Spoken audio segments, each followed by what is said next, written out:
December 12th. So today is January 6th, and I am here with Maria Yakula of Edmonton. Welcome, Maria.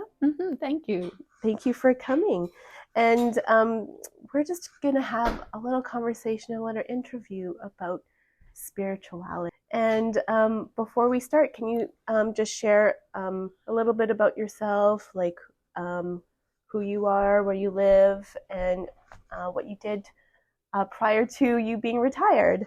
Okay, well, I live in Edmonton, and right now in a district called Fulton Place. I taught school. I did not teach the whole 25 years like people do before they retire. Before I went teaching, my particular interest was theater. My major in university was early childhood and drama, and I loved the drama and excelled at drama, and I did not want to go out teaching. So the theater, one of the instructors said, well, why don't you audition for the National Theater School if you don't want to go out teaching?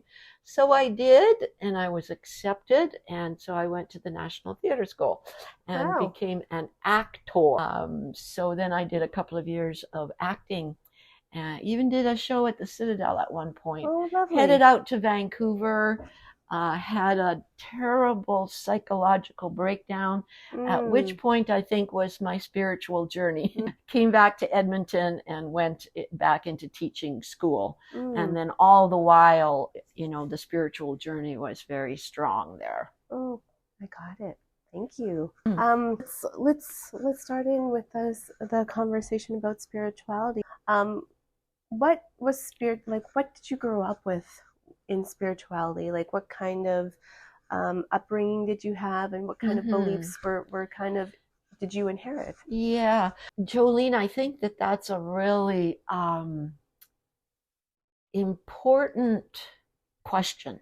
Our family was Catholic, but we lived in a small town in the Crow's Nest Pass, and my dad did not like the Catholic priest. Oh. He just had a personal thing about the Catholic priest, and so he just didn't want us to go to the Catholic church.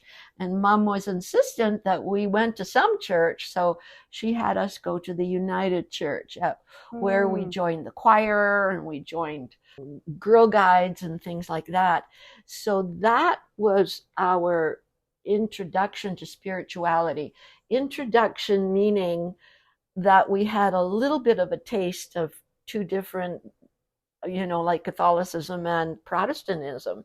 And so in our family, my younger brother, my mother in I don't know how they came to that decision, but my mother insisted that my youngest brother be christened Catholic, whereas my older brother and I were christened Protestant because of my dad's issue with the priest. So we had both Protestant and Catholic in our our family, and I think that was an introduction. It was for me an introduction to that you did not have to be a certain of a certain religion to be spiritual. So I always attended Protestant church, and then when we visited our relatives, we attended the Catholic Church and Catholicism and stuff like that. And so that was the beginning of the journey, just having a sense of there was no one particular right way and wrong way. And we especially learned that when we went to the Catholic relatives, where everything was so Catholic, it was almost that you had to be Catholic in order to be saved, sort of thing. Oh, wow. With some of the Catholic relatives. And so that for sure kind of, as a kid was thinking, you didn't say anything, but you were kind of thinking, I don't think so. Oh, right. Because we did attend the Protestant church. So we sang in the choir in Edmonton as well as in the small town. So that was the beginning. Was that your question? I Yeah. kind of went rambling there. No. It's yeah. I wanted to get like kind of a history of Hmm. where did it start, and Hmm. you kind of did share that everybody's story with spirituality is different, and yours is quite unique, where you had the two faiths in the home, Yeah. and that already gave you the mindset that there's not one way. Yeah. So Yeah. that's Both lovely. both faiths were acceptable, Yeah. and one wasn't the right way or the wrong way. Yeah. Hmm. And so, can you say a little bit more about what happened when you had, was it a breakdown? Was it a crisis when you were Yeah. in Vancouver? Like, Oh, yeah. is that what really had you look to something Yeah. different? Oh, yeah. Yeah. Big time breakdown, and neither of my faiths came in for me Mm. as a way of understanding myself at a Ah, psychological, emotional level. Like, I yeah. found that either faiths, or at least the level of my understanding of the faith, didn't serve me. So I'm going to tell one on myself here. Hmm. That was a time when drugs were in. Okay, yeah. And hashish and all Hmm. that. So I know some of the people in the theater world were, you know, eating cookie brownies and smoking hashish. And I thought, well, maybe if I smoke some of that stuff, I'll have some sort of an understanding Yeah. with what was going on for me emotionally and psychologically. It was an emotional, psychological breakdown having to do with that I was unable to get acting jobs in Vancouver, because that's Yeah. what I did out Yeah. there. Yeah. And there's an explanation for all of that too, which had nothing to do with my spirituality, but I thought it did, or at least I was looking for the faith to help me through, and it didn't Hmm. seem to. So anyway, I locked myself up in my bedroom there, and I smoked hashish like day and night, Mm. thinking that I was going to get some sort of insight, which Right. I didn't. I Yeah. didn't get any Yeah. insight. However, that led me to reading about psychedelic drugs, and some of the people that were really into the psychedelic movement at that point. And oh my Yeah. goodness, names have gone out of my head right now. Oh Lordy. But they were doing things like, smoking peyote or whatever they did with Hmm. peyote. Yeah. And that whole, I did a lot of reading, which led me to a search. It was a Mm. search beyond the faiths that I had, and the search was because I couldn't get God from either faith to help me Yeah. through that crisis, Yeah. and I couldn't find God through the drugs. Oh, no. and so I just started reading and reading, and actually I came home at that point and started teaching. Could Hmm. fall back on my teaching degree, but I continued reading and learning, and I bumped into a group of people that were studying a thing called concept therapy. And out of that particular study was the biggest, hugest breakthrough that I had with regard to God. And what it was the instructor said, or posed a question to us. And he said, how is it that there are at least, if not more, than 450 different religions praying to a one God? Mm. And they're killing each other and fighting, and yet they refer to this one God. Do you think that that one God prefers one particular sect or religion or Yeah. faith to the other? Yeah. So if I ask you that question, Jolene, Hmm. like, what would you think? You Yeah. know, Yeah. I thought, so what came up for me is Of course not. Hmm. Of course, there's 450 or maybe more.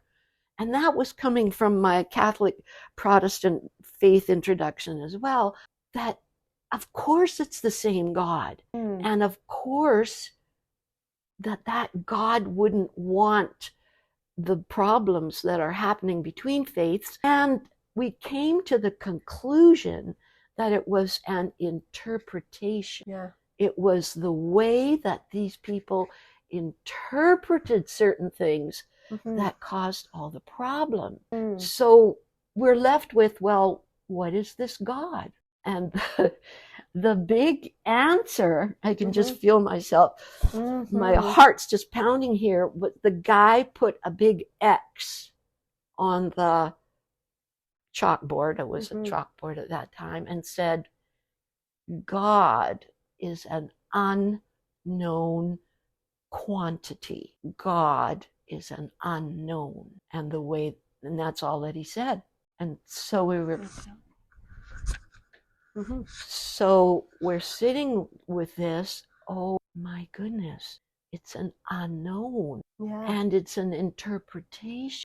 So then that was the biggest revelation. So if it's an interpretation, then it is up to me to interpret it. And so with the interpretation, is there a level of a personal connection then? Like, is there a level of intimacy now that you can interpret God to be meaningful to you? Yeah. The interpretation is in how you live, in your living. And you know, with all faiths, they all just about have similar kinds of like, I forget what they're called. I forget what the technical mandate. You know, it has to do with loving your neighbor. It has to do with doing good. It has to do with being good. Yeah, like that. So it has to do with your actions, what you put into action that causes well-being or good, you know, distinct from if you put certain things into action that will harm people. You know, you want to take a look at what the differences there are, how they impact you and how they impact life. I hear powerfully choosing how you live your life. Yeah. So Marie, do you have a certain practice? Do you have a certain faith, or is your spirituality more fluid? Good question. After all of this kind of stuff, I actually studied Buddhism as well. Oh. And I found that Buddhism was more about the results of your actions and managing and being mindful and mindfulness. And so nowadays, I did attend a Buddhist temple here in Edmonton, and I was reading authors that came from Buddhist backgrounds, but still it wasn't only about Buddhism. One lady that I read an awful lot of, her name is Pema Chodron. Chodron is how you pronounce it, Pema Chodron. And she runs a Buddhist group out in Eastern Canada. So it was nice to have somebody living in Canada that was leading this, and her books are phenomenal. So I kind of, you know, got into her books in depth and have been. So that was about 10 years ago, and have been. It's interesting, like even ukulele, what I was attracted to in ukulele is a guy was teaching, and he called his ukulele classes ukulele Zen. And there were lots of ukulele teachers, and the one that I zeroed in on was ukulele Zen. And so I've been studying his stuff online, and he always does a mindfulness, you know, kind of quiet moment at the beginning and at the end. And I've been in communication with him via email about, studies and practices in Buddhism around the world. So that's kind of where I'm at, what I'm studying right now. Yeah. And so what does mindfulness, or that moment of silence or moment of Zen, what does that offer you? What does that make available for you? What space does that give you to explore? Yeah. I think for me it's similar to my experiences of prayer. Although in my Catholicism experiences and Protestant experiences, my understanding of prayer was to always ask for something, ask this unknown entity for something. So what I experience now in the mindfulness and the silence is just to quiet my mind and just notice how, the times that I get into trouble in my life is when I am maybe asking for something and I don't get it. So I'm feeling upset, or, the experiences that would become troublesome for me were times when I was being judgmental and I was feeling guilty, judgmental, worry. And what the silence mindfulness experiences provided for me is to recognize those thought patterns and just let them go. So that ultimately the silence provided for me a prayerful experience of coming to nothing. And that provided more peace for me than any of the other, Catholic or Protestant experiences provided for me. So it was a space of peace. Yeah, that's worth it all. Really? Yes, yeah. Yes. Were there times on your spiritual journey, that where you wanted to quit? That you're just like, I'm not getting enough out of this, or or this just wasn't it, or all this practice that I'm doing, it's not working. Like, was there any time that you wanted to abandon it? No, the experience of abandonment, well, I suppose early on when I started in on that hashish trip, I couldn't get a sense of peace from the Catholic God or the Protestant God. And so it's not that I ever abandoned the practice. I always seem to come to a point where I actually went, especially now in the mindfulness, in the Buddhism readings, it's not that I ever wanted to abandon them, but that I went deeper into them. It was that I felt that there was something that I was not getting or understanding that was causing me to feel unhappy or upset, or feeling like I wanted to quit on life. It was not wanting to quit on the practice. It was wanting to quit on myself. And so the going back into the practice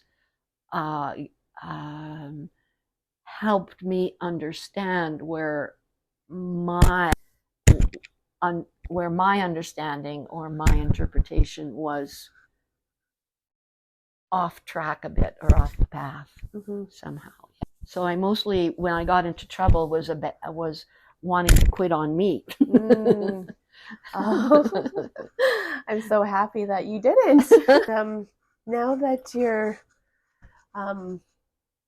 you've been on the spiritual journey and path and exploration for a while, what would you want to be acknowledged for that? Oh, Jolene. Yeah, it's interesting. It's like, I guess I regard my spirituality as so personal. Mm. Um, but yet, in just talking with you right now, oh my God, it's not personal. Like, Mm. it's spirituality is totally universal. It's totally human. Mm. It's totally available for mankind as as a way of becoming in touch with their humanity. Mm. So it for sure for me, I think what I want to be acknowledged for is being willing to inquire Mm. into all kinds of possibility and um, you know not shut the door on on on any faith, you know, Mm. because certain faiths were more powerful at times when people needed certain messages. Mm. You know, like Catholicism was is loaded with symbolism, but Catholicism was very powerful at a time when people needed or learned in their life through symbolism, Mm. and you know the same as just about any other faith.